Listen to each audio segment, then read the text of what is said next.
We were taught to trust imperfection as a mark of authenticity. The uneven brushstroke, the crack in a voice recording, or the grainy texture of films. These details were once evidence that something was made by human hands rather than machines. But what happens when algorithms can replicate those flaws with precision? When software can generate brushstrokes indistinguishable from Van Gogh's, and AI can fake emotional inflection in synthesized speech. We no longer recognize the difference between real imperfection. From the early days of photography to AI, generated text, each technological leap has introduced new ways to simulate what we consider natural variation. Photography once claimed authenticity through mechanical objectivities. But now deepfakes can alter faces and voices frame by frame. Music production evolved from live recording into digital auto-tune, and prose became stylized by predictive algorithms trained on human writing. What began as a tool for creativity has become an engine of mimicry. Where spoke of the punctum, that detail in an image which pierces the viewer, making it unforgettable. It was a human touch, subtle and unrepeatable. Now, algorithms can scan millions of images to identify what makes people stop scrolling and begin believing. The punctum is no longer unique. It's optimized for mass impact. We've trained machines on our emotional responses, and they're using them against us. The result is a world where every detail that once felt like truth becomes just another calculated echo.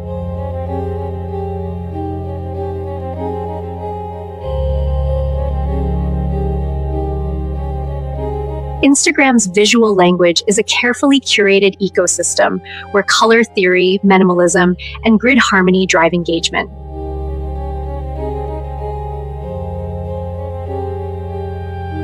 In digital music production, imperfection is not an accident. It's a feature. My de-humanization plugins deliberately add random latency and velocity variation to drum hits so that algorithmic beats don't feel too clean, too mechanical. The goal isn't realism in the sense of accuracy. It's realism as emotional textures. We no longer want music to sound like humans. We want it to sound like something that could have been made by a human, but with fewer mistakes. This is the illusion of control. Skip it. The real action happens when we scroll through filters that mimic grain, film scratches, and faded color, not because we miss the medium itself, but because these textures create a sense of trust. Authenticity sells in the digital age precisely because it doesn't exist. What we're buying is not nostalgia for analog media. We're buying an aestheticized version of sincerity. It's less about how something was made and more about what emotions that making might have triggered, if only hypothetically. voice cloning software has taken this one step further. It's no longer enough to sound like a human. The AI must sound emotionally authentic. Software now includes sliders for human warmth and emotional depth, turning affect into a parameter that can be optimized, tuned, sold. This is where simulation goes beyond mimicry. It begins selling not just the appearance of humanity, but its very mood. The algorithm doesn't just want to sound human. It wants us to feel something from it.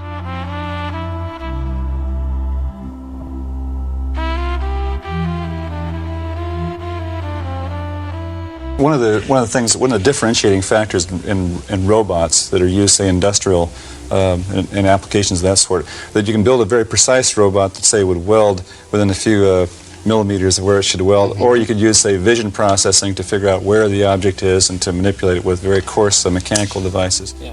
Once, fake apples were counterfeit goods passed off as real.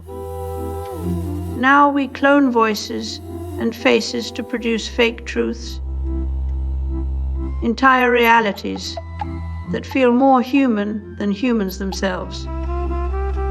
AI voice cloning companies, like those acquired by OpenAI, don't just mimic sound. They replicate identity, emotion, even intention. These technologies are not just tools.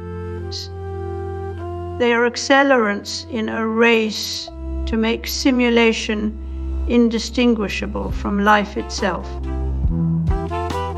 Each time we develop a new detection method, the counterfeits evolve.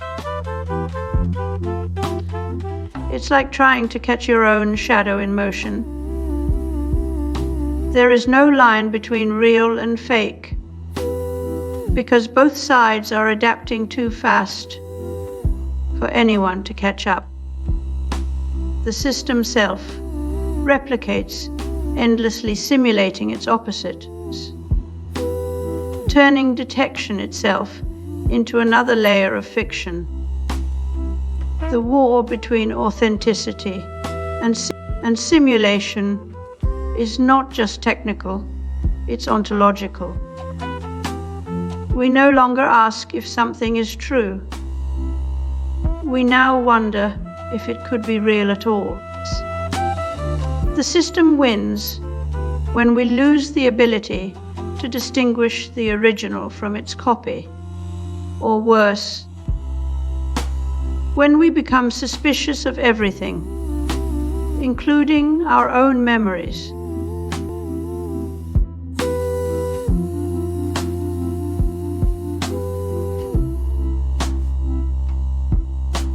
Roland Barthes once said that photographs carry an irrefutable truth.